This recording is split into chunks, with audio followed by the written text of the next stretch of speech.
Aquest any 2010 celebrem els 150 anys del naixement de Maragall, l'any 2011 celebrarem els 100 anys de la mort, i jo suposo que sentirem parlar molt de Maragall. La meva pregunta és si parlarem del Maragall mític, que ens comunica poc i que resulta bastant tòpica, o bé si parlarem del Maragall documental, del Maragall que es desprèn dels textos, que és una figura molt més rica, molt més contradictòria, molt més polièdrica, amb molts més continguts i finalment un Maragall molt més interessant.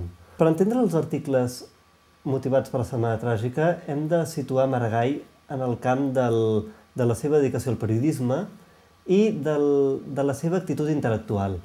Quan es produeixen els fets de la Setmana Tràgica l'any 1909, Maragall no té cap tribuna fixa. Per tant, no ha de lliurar l'article cada dijous, com havia fet en altres èpoques on publicava cada dijous un article al Diari de Barcelona, en aquell moment no, i això li dona a Maragall una gran llibertat, és a dir, no ha d'opinar a dia fix, no ha d'opinar per sistema cada setmana sobre el fet concret, per tant, si escriu un article no és motivat per l'obligació d'haver de lliurar un article aquella setmana, sinó perquè un fet l'ha cridat.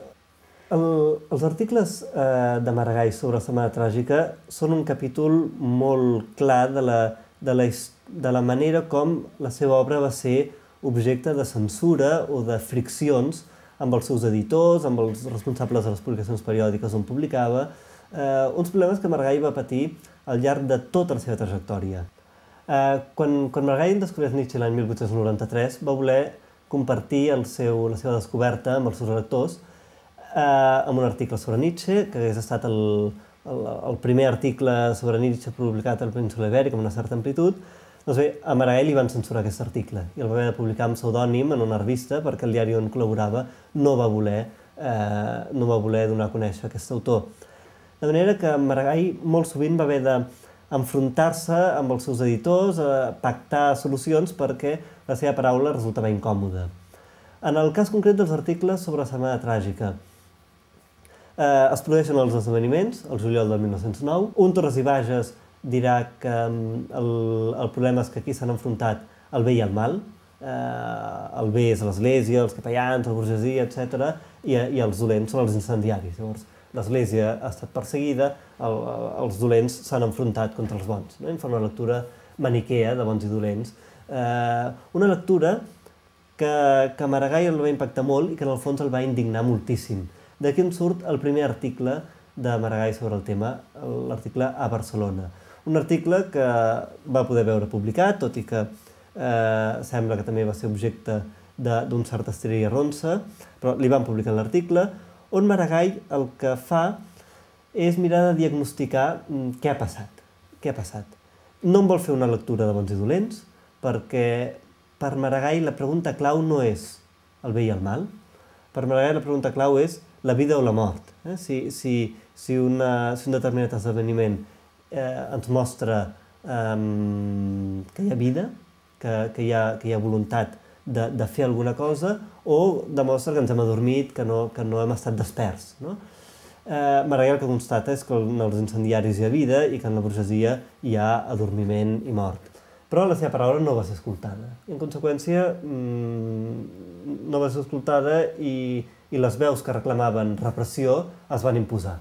Quan ja s'havien executat 3 o 4 persones i estaven a punt de condemnar a mort Francesc Ferrer i Guàrdia, Maragall va voler incidir en la vida col·lectiva i intentar que l'execució de Ferrer i Guàrdia no es dugués a terme.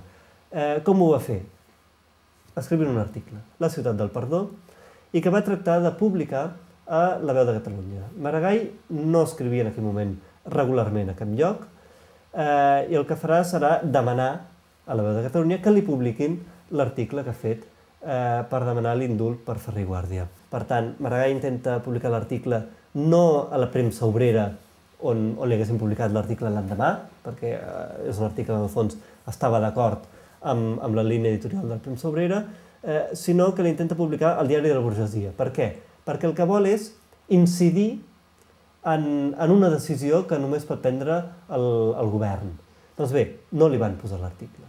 Al cop només d'intentar publicar La ciutat del perdó, Maragall va tornar a enviar un tercer article a La Veu de Catalunya, l'Església cremada, que és l'article que té més densitat d'idees, és l'article on Maragall reclama una església dels pobres, on critica una burgesia que acudeix a les esglésies a adormir-hi la fe, no pas a viure-la. La direcció de La Veu de Catalunya no va gosar censurar un altre article de Maragall, després de la censura de La ciutat del perdó, però sí que el va sotmetre a una notable retallada, que Maragall el va indignar bastant, de manera que quan va aparèixer va deixar escrit que el que havia sortit publicat a La Veu de Catalunya era l'Església cremada bon xic deformada.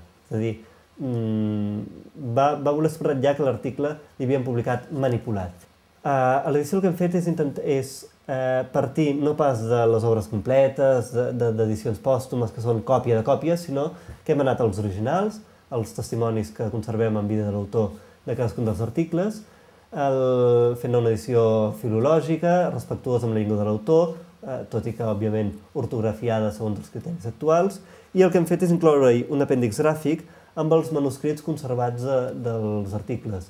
A Barcelona no en conservem cap manuscrit, però de La ciutat del perdó conservem el manuscrit original, l'hem publicat sencer, i de l'Església cremada conservem el manuscrit original i el retall de diari esmenat per Maragall.